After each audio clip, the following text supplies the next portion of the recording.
దేవునికి స్తోత్రం. మీ అందరికీ నా హృదయపూర్వక వందనాలు. Praise Lord. నీ దేవుడైన యెహోవాకు భయపడి ఆయనను సేవించి ఆయన పేరట ప్రమాణము చేయవలెను. దేవునికి స్తోత్రం. హల్లెలూయా. ఈ ఉదయకాల సమయంలో దేవాది దేవుడు మనకిచ్చే ఒక హెచ్చరిక కదండి. ఉదయకాల సమయంలో దేవాదేవుడు ఏ వాక్యం ద్వారా మాట్లాడుతున్నారంటే ద్వితీయోపదేశ కాండం 6వ అధ్యాయం 13వ వచనం. ఈరోజు ఏం చెప్తున్నారంటే దేవాదేవుడు, నీ దేవుడని యెహోవాకు భయపడి ఆయనను సేవించి ఆయన పేరట ప్రమాణం చేయవలెను. మనము యెహోవా దేవుడిని పూజించాలి. ఆయనకి మనం భయపడి ఉండాలి. ఆయన్ని మనం సేవించాలి. ఆయన పేరటే మనం ప్రమాణం ఏదైనా చెయ్యాలి.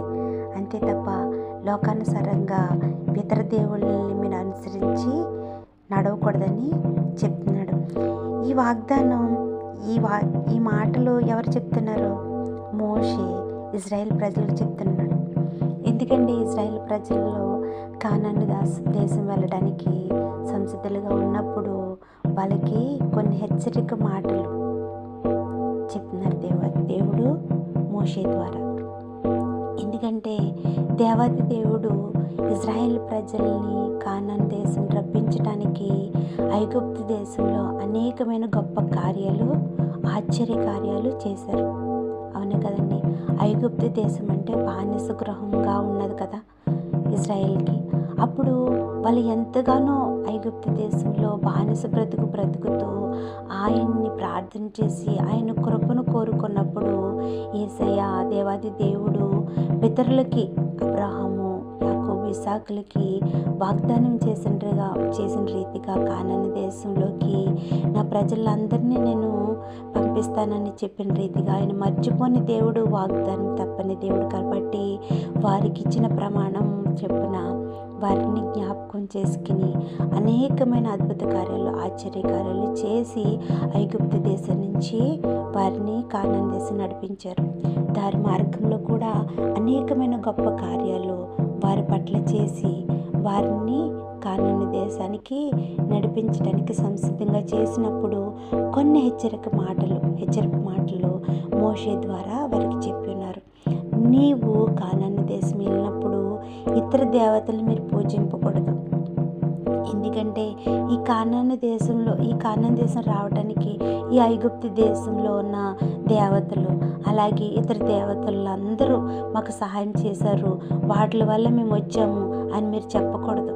ఎందుకంటే మీకు ఈ ఐగుప్తు దేశ బానిస నుంచి కానాను దేశం నడిపించే యోగ్యత మీకు ఎవరు చేశారంటే దేవాది దేవుడని యెహోవా. మీ యెహోవా దేవుడిని మీరు పూజించాలి. ఆయనకి భయపడి మీరు ప్రతిదినము నడవాలి. అలాగే ఆయన్నే సేవించాలి. ఆయన పేరటే మనము ప్రమాణం ఏదైనా చేయాలి. అంతే తప్ప ఆయన నిర్లక్ష్యం చేయకూడదని కొన్ని మాటలు చెప్పి ఉన్నారండి మోషే. ఈ మాటలు, హెచ్చరిక మాటలు ఇవి అన్నీ అప్పుడు కదా ఎందుకంటే మోషే ఇజ్రాయెల్ ప్రజల్లో కొన్నిసార్లు దేవాది దేవుడికి కోపం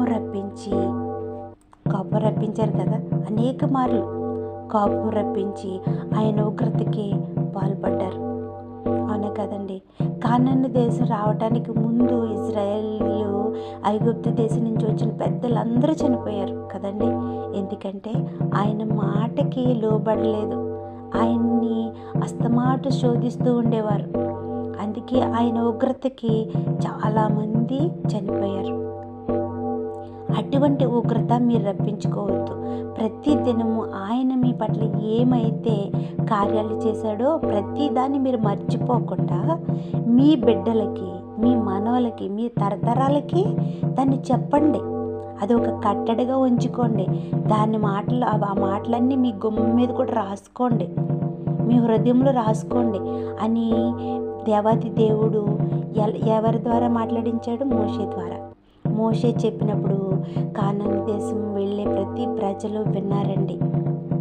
ఇది ఆ దినాన్ని కదా మోషే ఇజ్రాయెల్కి చెప్పాడు. కానీ ఈ వర్తమానం, ఈ వాక్యం ఇప్పుడు మనకి ఎలాగా అర్థం చేసుకోవాలి అంటే మనం కూడా ఈ లోకంలో అనేకమైన శ్రమల్లో ఉన్నప్పుడు, ఎన్నో ఇబ్బందుల్లో ఉన్నప్పుడు, ఈ లోకంలో ఉన్న ప్రతి మాలిన్యాన్ని మనం ఎంతో శుభ్రంగా ఎంతో చక్కగా ఫేషియల్ చేసుకున్నట్టు, చక్కగా స్నానం చేసి ఒళ్ళంతా పూసుకున్నట్టు, మన ఈ లోకానుసారమైన ప్రతి పాపాన్ని మన శరీరం అంతా పూసుకుని ఉన్నామండి. మురికి గుంటలో పడిపోయినప్పుడు మనం ఇంక బతకలేము, మనం ఈ పాప కోపం నుంచి లెగలేము, ఇటువంటి శోధలు మనం ఎదుర్కోలేము అన్న నిస్సహాయ స్థితిలో పడి ఉన్నప్పుడు దేవాది దేవుడు ఆయన ఉచితమైన కృప ద్వారా ఆయన చేయి పట్టుకుని మన లేవనెత్తి ఆయన బిడ్డలుగా మనల్ని సేకరించి మనకున్న ప్రతి మాలిన్యాన్ని కడిగి శుద్ధి చేసి, అవును కదండి, ఆయన ఆత్మతో మనల్ని అభిషేకించి మనల్ని ఆయన బిడ్డలుగా ఎంపిక చేసుకుని మన కుటుంబాల్లో, మన జీవితాల్లో అనేకమైన అద్భుత కార్యాలు, ఆశ్చర్య కార్యాలు చేసినప్పుడు ఇది కేవలము ఇది నా గొప్ప, ఇది నేను చేసిన ప్రయాస, నేను కష్టపడ్డ కష్టార్జితం అని మనం అనుకుంటాం కదండి. అది కాదు, ఇది మీ గొప్ప కాదు, ఇది నా వల్ల జరిగింది, ఇది నా కృప ద్వారా జరిగింది. నేను నీ చేయి పట్టుకుని నడిపించటం వల్ల నువ్వు నడిచావు, నేను నీ చేయి పట్టుకుని లేవనెత్తటం వల్ల ఈ బాధలో నుంచి, ఈ ఇరుకుల్లో నుంచి నువ్వు లేపడ్డావు. అంతేగాని ఇది నీ గొప్ప కాదు, నీ ప్రయాస కాదు, నీకు కలిగిన దాని వల్ల కాదు, నీ జ్ఞానం వల్ల కాదు. నీ జ్ఞానం కూడా నేనే ఇచ్చాను, నువ్వు బ్రతకడానికి నీకు ఈ కృపనిచ్చాను. ఎన్నో సమస్యల నుంచి, ఎన్నో దారిలోని జరిగిన ఆటంకాల నుంచి నిన్ను కాపాడాను నేను. అంతే తప్ప నేను సరైన మార్గంలోనే వెళ్ళాను, అందుకే నేను క్షేమకరంగా వచ్చాను అని నువ్వు అనుకోవడం కాదు. నీ ప్రయాణంలో కూడా నీతో పాటు నేనున్నాను. ఎందుకంటే నిన్ను నేను నా బిడ్డగా సేకరించాను కాబట్టి అని దేవతి దేవుడు ఈ ఉదయకాల సమయంలో నాతోనూ మీతోనూ చెప్తున్నాడండి. ఆయన చేసిన కార్యాలు మనం మర్చిపోకుండా ప్రతి కార్యము, నేను ఇలా నడిచానంటే నీ కృప ప్రభా, నేను ఇలా బ్రతికున్నానంటే నీ కృప, నేను ఇలాగా ఈ క్షేమకరంగా నేను తిరిగి నా ఇంటికి నేను వచ్చానంటే నీ కృప, నీ సహాయము, నీ కృప లేనిదే నేను జీవించలేను ప్రభా, దయతో నన్ను క్షమించు, నేను బ్రతికున్నానంటే నీ కృప వల్లే బ్రతికున్నాను అని ప్రతి దినము ఆయనకు లోబడి, ఆయనకి వినయ విధేయతలు కలిగి, ఆయనకి భయపడుతూ ఆయన్ని సేవించడానికి మనము ప్రతి దినము ఆయన గురించి, ఆయన కోసం ఆలోచించేవారిగా, ఆయనకు లోబడేవారిగా, ఆయన్నే పూజించాలి, ఆయన్నే సేవించాలి. ఏదైనా ప్రమాణం చేసినా కానీ ఆయనకి భయపడుతూ మనం ప్రమాణం చేయాలి.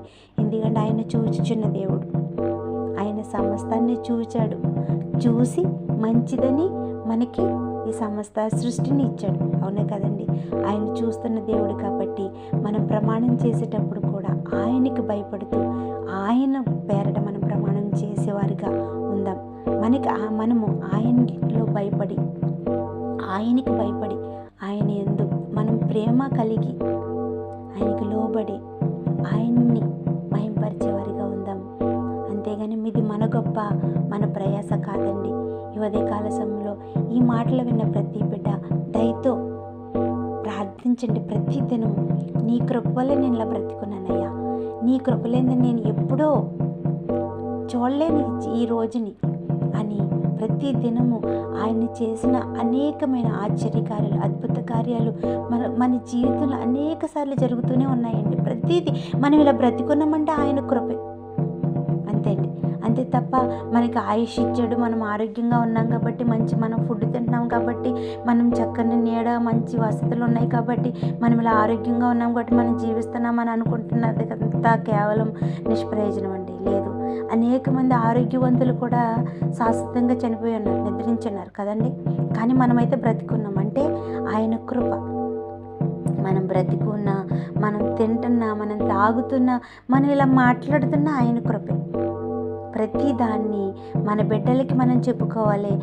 అలాగే మన హృదయంలో మనం మాటలు భద్రపరుచుకుని ప్రతి దినము మన బిడ్డలకు కూడా మనం ఇలా బ్రతుకున్నామంటే కేవలం ఆయన కృపరా. మనకన్నీ సమస్యల నుంచి మన దేవాది దేవుడే గట్టెక్కించాడురా. మన బిడ్డలందరికీ మనం ప్రతిరోజు చెప్పుకునే వారిగా ఉందామండి. ఆయన కృపను మనందరం పొందుకునే వారిగా ఉందాము. ఈ ఉదయకాల సమయంలో ఈ కొన్ని మాటలు దేవుడు దీవించును గాక. ఆమేన్. Praise lord.